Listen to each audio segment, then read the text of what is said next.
Hello, my name is Rachel, and I want to share a video today. One of my older videos that's gotten a number of views is what's the deal with open relationships?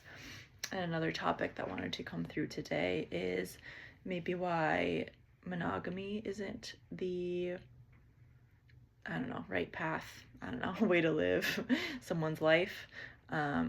I will preface this message with what I'm here to do, and my purpose is to lead with love, light, and compassion for the best and highest good of everyone. I want people to be free and not carry around guilt and shame and not feel like they can authentically express themselves.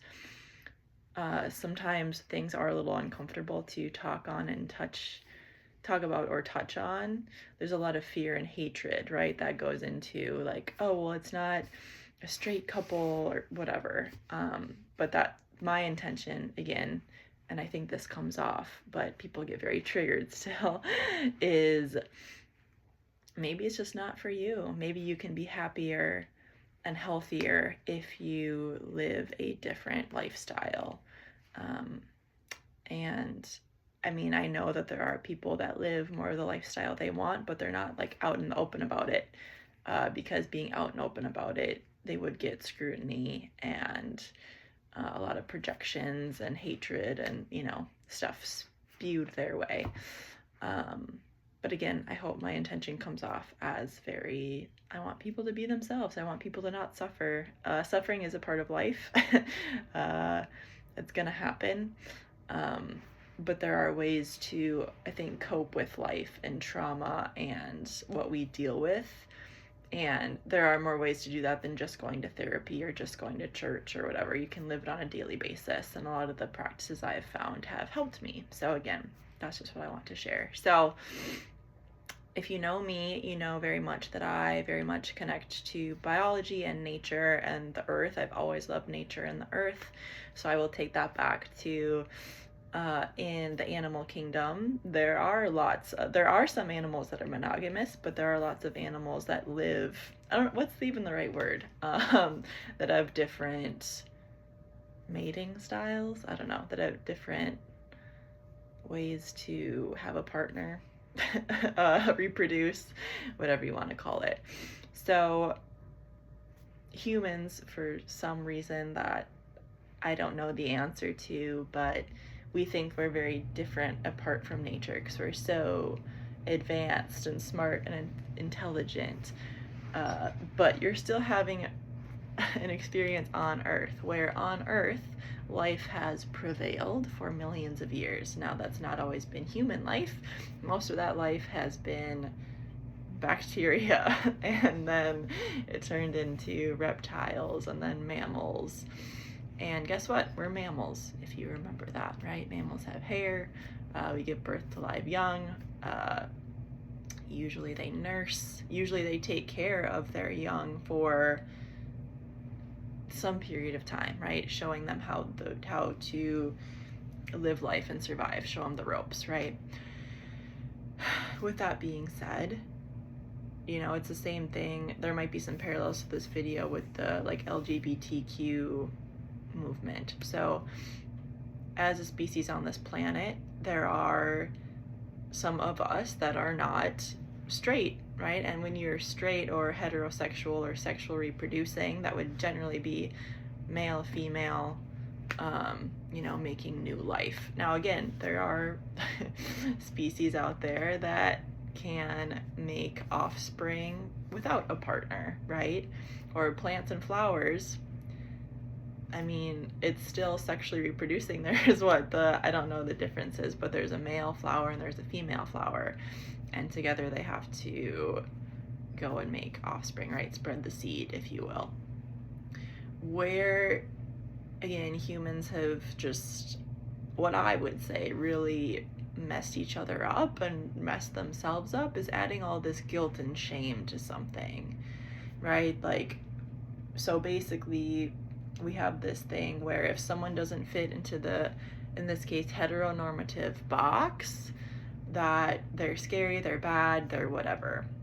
However, those people that are experiencing that, oh, I'm not in the heteronormative box, then they don't want to go out into the open and authentically be themselves because they are afraid of being super called out and not being safe, right? Because again, if you look at how humans have lived, if you're not safe, if you're not part of the family, the village, then generally those humans didn't live very long because we had to come together to build resources and homes and food, etc. So you can see why, as a survival strategy, it is, quote, better or more, what's the word?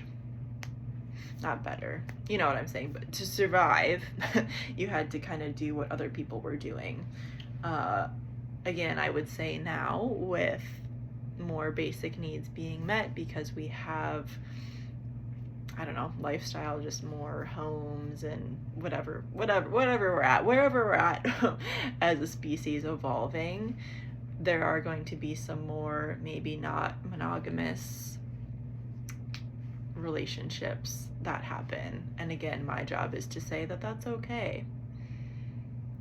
There again is a lot of guilt and shame, whether you come from a family or a religious background that says, well, this is what you have to do, and if you're not, you're a sinner and you're bad and you're going to hell and you're not a good person.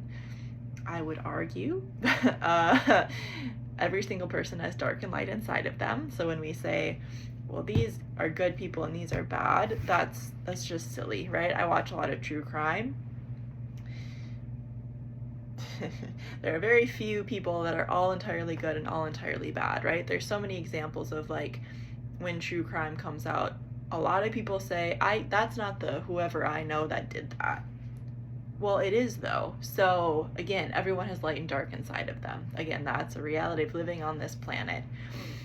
So I have talked to a lot of people in my life, whether it's at work or, you know, whatever, and we're all just trying to survive and get our needs met. So, right, like, I have darkness inside of me, and what that might be like is when I haven't treated people in a nice way, right? Because I felt hurt, so I, you know, acted that out. Or I have things that excite me, but again, I'm not going to tell the whole world that, because I can only share it with a very select few, and I have to discern who's a safe place to share certain things. So again, I think for the non-monogamous route, again, even people that have been monogamous, right, like one partner at a time, there have been a very select few number of people that have only had one partner their entire lives. But even people that are monogamous, like, I've had multiple monogamous partners, but that was not just one mate for life, was it? So even the people that say, well, I'm monogamous, well, if you've had more than one partner or more than one relationship, you're not. So again, my job and what I want to convey is I want you to feel happy and safe. That's what matters, right? There's a lot of people in monogamous relationships and they're not even safe. So how is that better than, you know, being non-monogamous and being safe and loved and seen and heard in healthy relationships? Is it, quote, better, or is someone better or good if they're in a monogamous relationship and it's super unhealthy and abusive? To me, I would prefer more people to feel safe and more seen and heard and more integrated and healed, rather than being in toxic and unhealthy relationships where, you know, you just tear each other down in various ways, whether it's mental, physical, whatever. So just some food for thought. If you do want more one-on-one support with navigating where you're at, with intimacy, with holistic healing, with loving yourself, expressing yourself authentically, whether it is in a relationship or otherwise, let me know. That's what I do. I love to do it. I hope you can tell that I'm passionate about it. and I'm a safe place for it. Just being open and non-judgmental. But otherwise, I wish you luck in whatever you choose to do, and I hope it is happy and healthy and safe. But again, if you want resources or ideas or, you know, kind of a blueprint or a map to get you to where you want to be, that's what I like to do. But yeah, it's a lot of what I'm saying in this video I hadn't really thought of before I have thought of, we all have dark and light inside of us, but if you do fit into that heteronormative box and it's a super uncomfortable, not okay, toxic relationship, like, just personally, my parents, they dated other people before they were together and had me, but there were a lot of unhealthy, toxic dynamics. So I think that's why I'm also so passionate about it, because I saw that and how it played out and how it really affected me. I have spent lots of time and energy and money in healing from a lot of those unhealthy dynamics. So for me, it's not, you know, it's not the only one way to just be monogamous. If it's not a healthy dynamic, I'm not doing it. I want to free other people from that. So yeah, let me know. I hope you have a good rest of your day. I'll see you soon. Bye.